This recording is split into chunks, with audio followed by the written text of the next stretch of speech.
So I've got one phone right here, and I got another phone right here. Look at it from this point of view. Can you tell a difference between the two? No, not really. All right, well, how about this? Now there's a little bit of a difference. Very subtle, but you can tell what it is, right? And yes, I'm sure you guys are saying Samsung Galaxy S25 is the one on the left and S24 is the one on the right. Yes, you are right. But that's really, it. That's it. There's just very, very subtle differences. And if you know those subtle differences, then you know you have the new phone. If you don't, well, how are you going to know? And here's what it is. And I want to just get right into the design. The Galaxy S25, very similar in pretty much every single way as the S24, from the sides to the back. Hold on just a moment there. To the left side, to the top right here, and even pretty much to the bottom. Oops, let's go like this. The bottom right here. Yeah, it looks pretty much the same, right? Yeah, only difference is the camera rings around the S25. It's very reminiscent of the Z Fold 6. And that's essentially it. And then you have a new color. Well, colors. I have the navy one right here, but that's really it. You're getting the same 6.2-inch display, super thin bezels, and design-wise, I don't really see any other difference with this. So yeah, if you have the S24, don't even upgrade. I'm just saying it from the start. Don't upgrade to the Galaxy S25. Don't get me wrong, it's a good phone, but there's really no need to upgrade. Now, when it comes to software and the performance, there is a difference, but on a day-to-day basis, are you going to really notice the difference? Are you running Geek benchmark scores and putting phones side by side every single day and playing games and seeing which apps load faster than the other? No. So on a day-to-day performance, going from one phone to another, you're not going to notice any difference. Yes, the Snapdragon 8 Elite chipset performs better. Yes, there's a base of 12 gigs of RAM on the S25. But is that really going to make a huge difference in your day-to-day life? No, it's not. Now, they both offer 7 years of software updates, and the Galaxy S25 is going to have 1 year extra because it came out with the newer software and it's running One UI 7. But so is my Galaxy S24. It's running the beta right now, and I'm sure the stable version is going to release like any time. Maybe while you're watching this video, it's already out. But I've been using the beta for a while now. Very similar. Again, same experience. Like, I couldn't really find anything different when it's opening games and opening other apps as well, and watching videos and consuming content and just using it as a daily phone. Like, I haven't noticed any difference or anything I can talk about. That's just really what I have to say about the S20. Super minimal refinements to the point where you can't really even tell a difference. Like, this is going to be a hard buy. I feel like phone refinements or phone improvements have become super small with each year that goes by.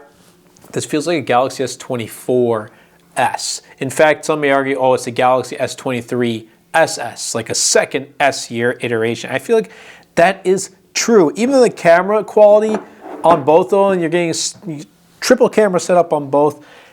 They perform essentially the same. That's really it. Now, the AI features, yeah, I don't really use them either. And those AI features, first of all, you can get with other devices too that are going to be running One UI 7. But also Samsung is going to stop offering them for free at the end of 2025.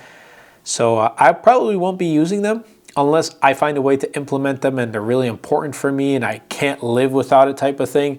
But if that doesn't happen, I'm not going to be purchasing or using the new Galaxy AI features and paying a subscription, whatever the case may be.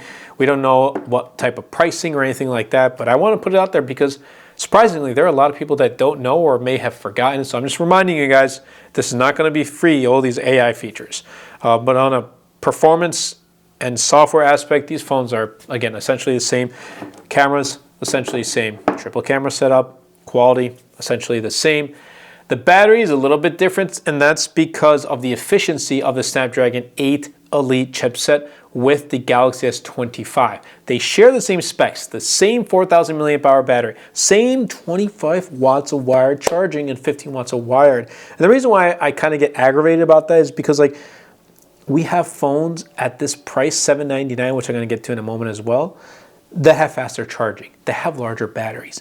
Samsung, you could have at least put in faster charging, like 45 watts, like the Ultra has into the regular S25. But S25 has 25 watts, just like the S24. However, like I said, because of the efficiency of the Snapdragon 8 Elite, it does last a little bit longer, about 45 minutes in my use and my experience of screen on time, longer than the S24. But is that a reason to upgrade to the S25?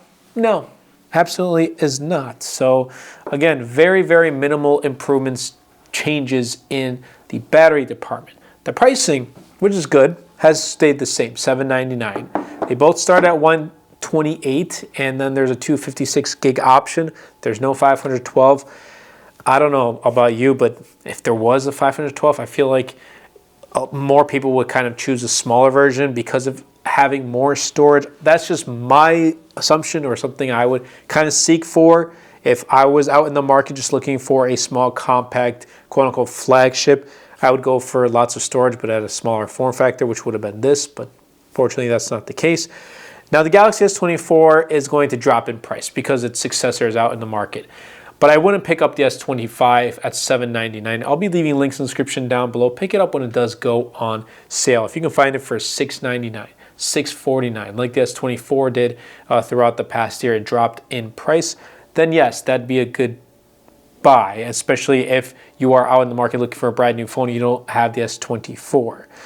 But if you have the S24, no need to buy the S25.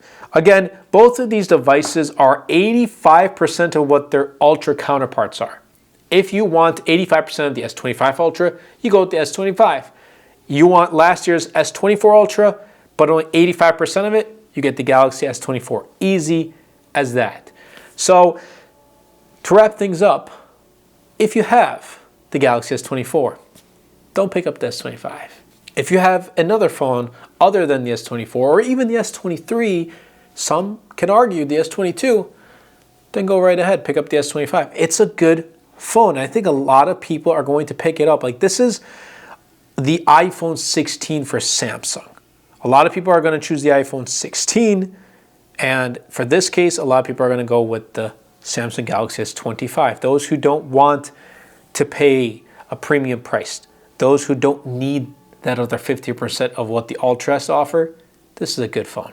They both are. They both are. But using both of them, it's been very difficult to tell and see what differences I can really talk about on a day-to-day aspect of them, because they both performed well. And I've had the S24 since launch.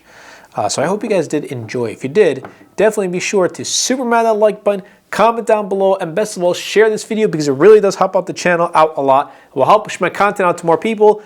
That's been it for me. I'll catch you guys in the next video.